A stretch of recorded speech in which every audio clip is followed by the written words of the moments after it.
I am Tomas Guevara, and this is the channel Rewriting the Reality. If you are interested in making your decisions more consciously and efficiently, go ahead and subscribe to this channel. Tonight, we are going to touch on a sensitive and controversial topic: psychology. Let's start by saying that the father of psychology, Sigmund Freud, was completely wrong. The episode is titled The Self. Now I'm going to tell you a story related to today's topic. When I was little, about 1 year old, in 1953, the milk was distributed by a man who pulled a cart with a horse. And I always told my mother that I wanted horse milk. That was a belief of mine at that age. This proved that our beliefs start at an earlier age. Who will imagine that 70 years later, I would come to discredit Sigmund Freud as the father of psychology, portraying him as the charlatan he really was? The origin of consciousness is one of the great unresolved questions of science and philosophy. There is no definitive answer or consensus on what exactly consciousness is, how it is produced, and when it arose in the evolution of living things. Some possible theories are the emergent theory, that says that consciousness is an emergent property of the complexity and organization of nervous systems, which appears when a certain level of integration and processing of information is reached. According to this theory, consciousness would have gradually emerged in animals with more developed brains, such as mammals and birds. The panpsychism theory says that consciousness is a fundamental property, inherent in all forms of matter and energy, existing in varying degrees and manifestations. According to this theory, consciousness would not have arisen at any time, but would be present from the origin of the universe in all particles, atoms, molecules, cells, and organisms. The truth is that consciousness predates the universe. The next theory is the quantum theory. It says that consciousness is related to quantum phenomena that occur at the subatomic level, such as entanglement, superposition, or wave function collapse. According to this theory, consciousness would be the result of quantum vibrations in microtubules, protein structures found inside neurons, that could connect brain processes with quantum reality. This theory is wrong. Sigmund Freud was born on May 6, 1856, and died on September 23, 1939, at the age of 83. He was an Austrian neurologist of Jewish origin, father of psychoanalysis, and one of the greatest intellectual figures of the 20th century. His initial scientific interest, as a researcher, focused on the field of neurology, drifting progressively towards the psychological aspect of mental conditions. All this became the starting point of psychoanalysis, to which he devoted himself uninterruptedly for the rest of his life. Freud postulated the existence of perverse infantile sexuality, a thesis that caused intense controversy in the Puritan Society of Vienna in the early 20th century. His famous Oedipus complex, according to which sons are sexually attracted to their mother and daughters to their father, is a misunderstanding of our nature. Despite the hostilities, Freud would eventually become one of the most influential figures of the 20th century. His theories, however, continue to be discussed and criticized, if not simply rejected. Many limit their contribution to the field of thought and culture in general, and there is a wide debate about whether or not psychoanalysis belongs to the field of science. The division of opinions that the figure of Freud raises could be summarized as follows. Some consider him a great scientist in the field of medicine, who discovered much of the human psychic functioning, and others see him especially as a philosopher who rethought human nature and helped to break taboos, but whose theories, as a science, fail rigorous examination. Until he published his 3 essays on sexual theory in 1905, children were often considered asexual, without sexuality, until their later development. Freud was one of the first researchers to seriously study child sexuality. While his ideas, such as psychosexual development and the Oedipus complex, have been rejected, acknowledging the existence of child sexuality was a significant shift. Children are naturally curious about their bodies and sexual functions. They wonder where babies come from, notice anatomical differences between men and women, and many engage in genital play or masturbation. Child sex play includes displaying or inspecting the genitals. Many children engage in sexual play, usually with siblings or friends. Sexual play with other people usually decreases as children spend their early years in elementary school, but they may still have a romantic interest in their peers. Curiosity levels remain high during these years, increasing at puberty, approximately in adolescence. Freud today would be imprisoned for life, because with our actual beliefs, he would be considered a sexual maniac. On the screen you can see a picture of his idea of the self, which even today, most psychiatrists and psychologists use in their daily work. According to this illustration, Freud compares the mind to an iceberg. According to Freud, only 14% of the mind is conscious and the other 86% are unconscious. This 14% is the activity we know. Of the remaining 86%, Freud allocates less than 10% to things we could know, if we wanted or needed to know, and calls this part the subconscious. That is, memories that we can recover. Most of this 86% he assigns to the unconscious, which are things that we do not know or cannot get to know. According to him, here lie the processes that are the real cause of our behavior. It is the part of the mind that we cannot see. It is the part that acts as a cauldron of desires and primitive impulses, kept at bay by the preconscious area, which is not defined in the illustration I am showing you. A little more than 10% of this 86% he assigns it to the ID, which comprises 2 instincts, eros and thanatos, which are supposedly the instinct of love or life and the instinct of death. All of that is completely wrong.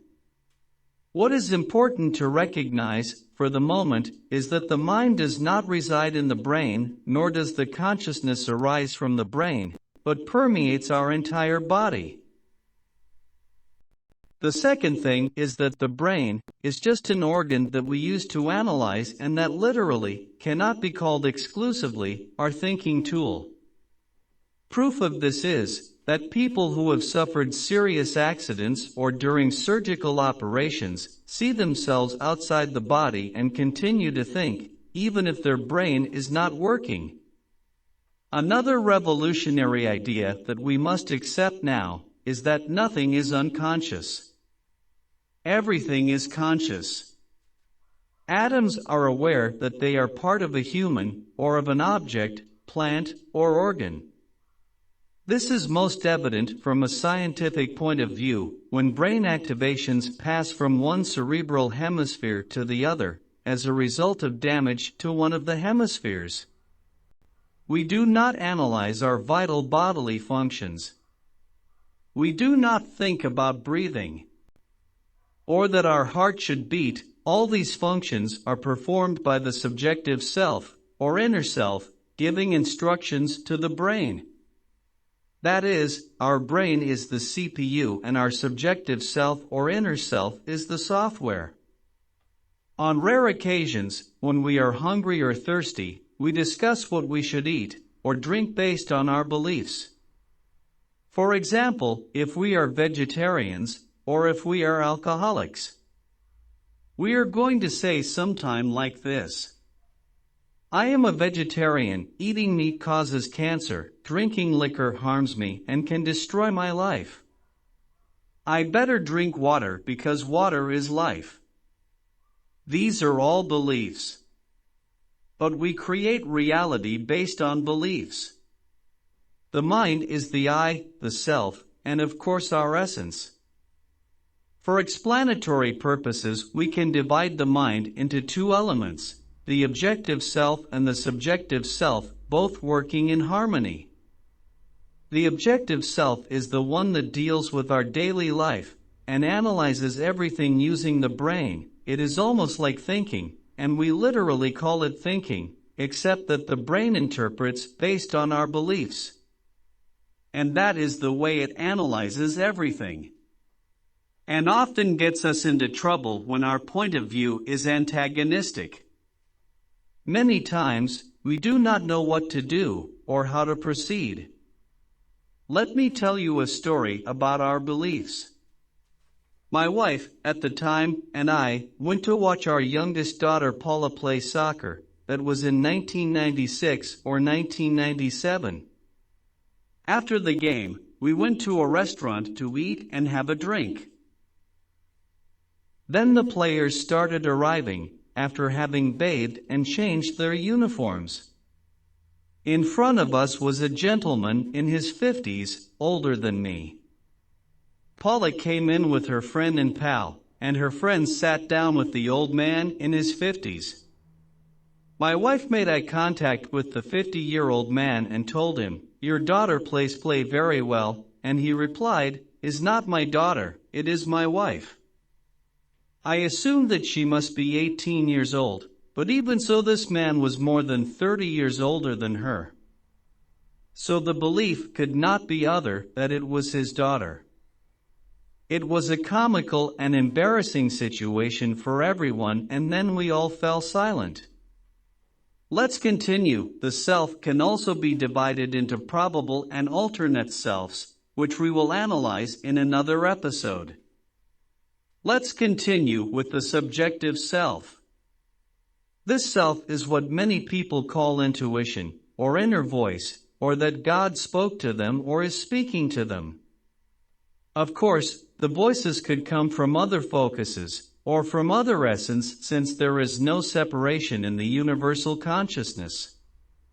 Here I am going to tell you another story related to the subjective self. In 1988, I was going through a horrible economic situation. I only survived it by selling the cars I had. So, I had to take the bus in the morning to visit my best client, the Costa Rican Institute of Electricity in downtown. I took the bus from Alajuela to San Jose before 7 in the morning to avoid the high traffic on the highway. One Tuesday I was late because I could not find my house keys. I left after 7:30 in the morning. I took the bus from Alajuela and noticed that it was the number 10. I arrived at my client building and requested the identification to go to the floor number 8 to visit Mr. Quezada.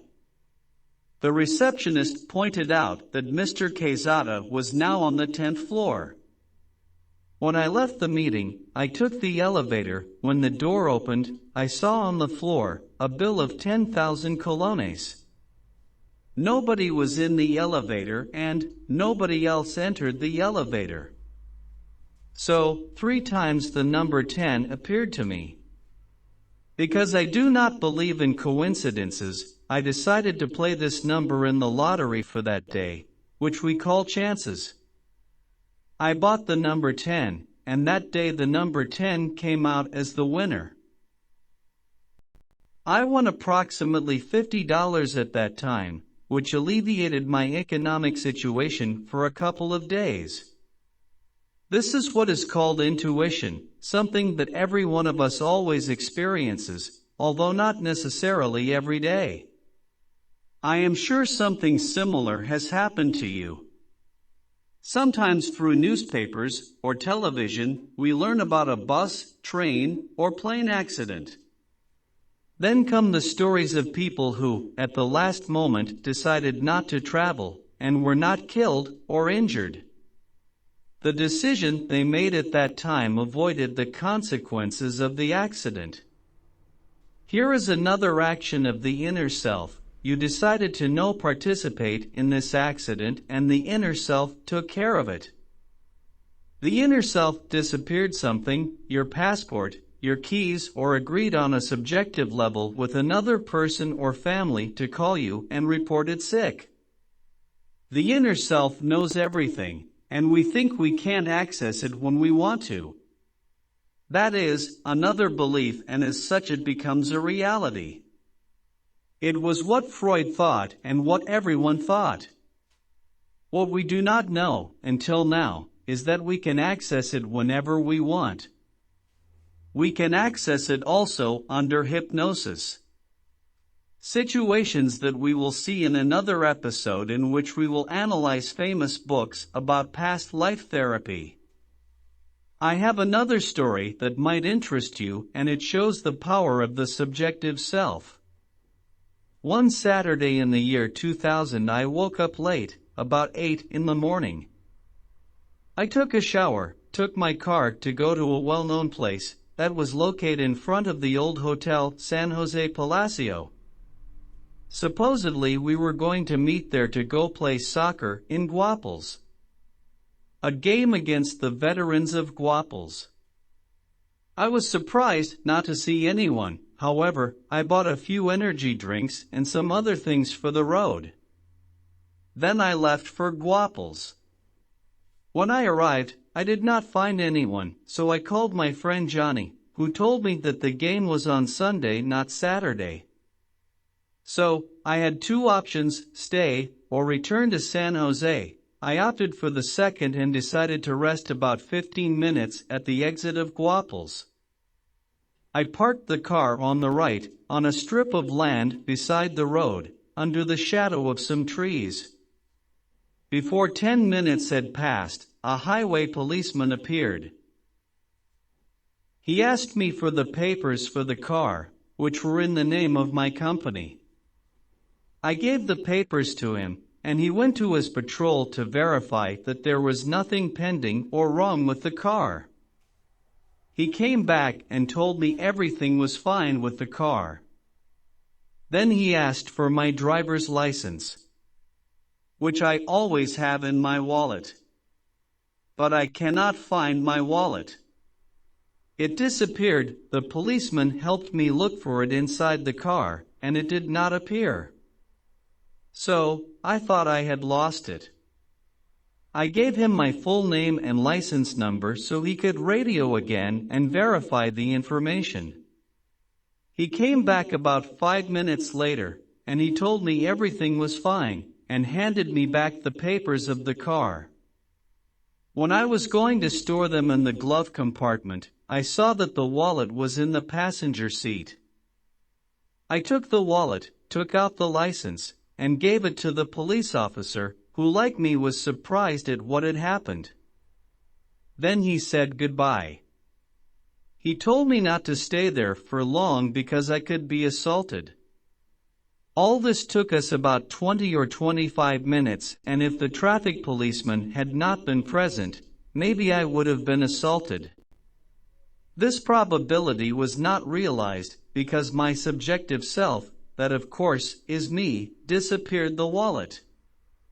That is proof of the existence of the perception mechanism that we will analyze in another episode. Don't forget to subscribe to this channel, give us a liking to it, so I can help you create a more pleasant and efficient life. Don't miss the next episode, The Nature of Universal Consciousness. Have a nice night and sweet dreams.